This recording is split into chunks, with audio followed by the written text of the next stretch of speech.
सलामकुम। Learning with NMS official YouTube channel ते तव्हांखे भलीकार चऊं था। तव्हांजे अॼु जे सिंधीअ जो टीचर नूर मोहम्मद सुमरो तव्हां सां मुखातिबु आहे ऐं उमेद कजे थी त तव्हां बिल्कुलु ठीकु ठाक हूंदा। असांजे अॼु जेको सिंधीअ में पढ़ंदासीं उहो HST या SST 16 ग्रेटरी jobs Sindh public service commission वारनि जे तरफ़ खां जेके वठी रहिया आहिनि। अॼु पाण उन्हनि जे बारे में पढ़ंदासीं सिर्फ़ु सिंधी पोर्शन जे लाइ। जिन सिंधी पोर्शन सिलेक्ट कयो आहे उन्हनि जे लाइ असांजो हीउ वीडियो या हीअ लेसन उन्हनि जे लाइ तमामु बहितरीनु काराइतो साबित थींदो। उमेद आहे त तव्हां मुंहिंजो हीउ वीडियो मुकमल ॾिसंदा। अॼु जे सिंधीअ जे पाण लेक्चर में 21 सवाल खां स्टार्ट कंदासीं। 21 नंबर सवाल आहे, हाय मी हुञण मां छा मुराद आहे? जवाब, मरी खपी वञणु। 22 नंबर सवाल आहे, ॿूटो ॿारण मां छा मुराद आहे?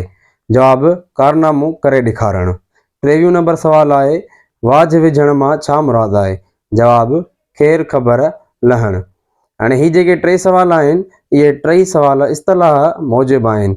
इस्तलाह जे करे अगरि तव्हांखे सम्झ में नथो अचे त मुंहिंजा पोयां लेक्चर आहिनि, उन्हनि में तव्हां इस्तलाह जे मुकमल ॿुधायल आहे सभु शइ डेफिनेशन सां, उहो तव्हां ॾिसी सघो था।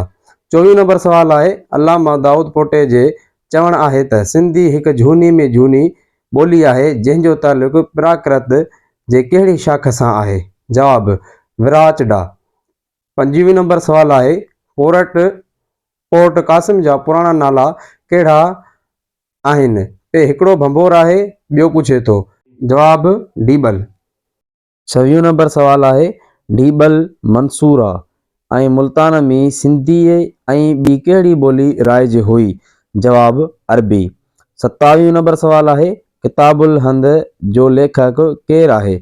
जवाब, अबन बतूता। 28 नंबर सवाल आहे, ॾखण सिंध में दरियाई किनारनि ते मिलबारी ऐं वरी कनि हंधनि ते कहिड़ो रस्मुल ख़त मुश्तमिल हो? जवाब, अर्धनागिरी। 29 नंबर सवाल आहे, सिंधी ॿोली में अरबी रस्मुल ख़त जो झूने में झूनो नुस्ख़ो कंहिंजे कलाम में मिले थो? जवाब, शाह करीम। 30 नंबर सवाल आहे, शाह करीम कहिड़े हिजरी सन में ॼाओ ऐं कहिड़े हिजरी में वफ़ात कयाईं? 944 ईस्वी में ॼाओ, 1032 ईस्वी में वफ़ात कयाईं। उमेद कजे थी त तव्हांखे मुंहिंजो हीउ वीडियो बिल्कुलु पसंदि आयो हूंदो। अहिड़ा ॿिया वीडियो ॾिसण में मिलंदा, ॾिसंदा रहो असांजो official YouTube channel learning with NMS।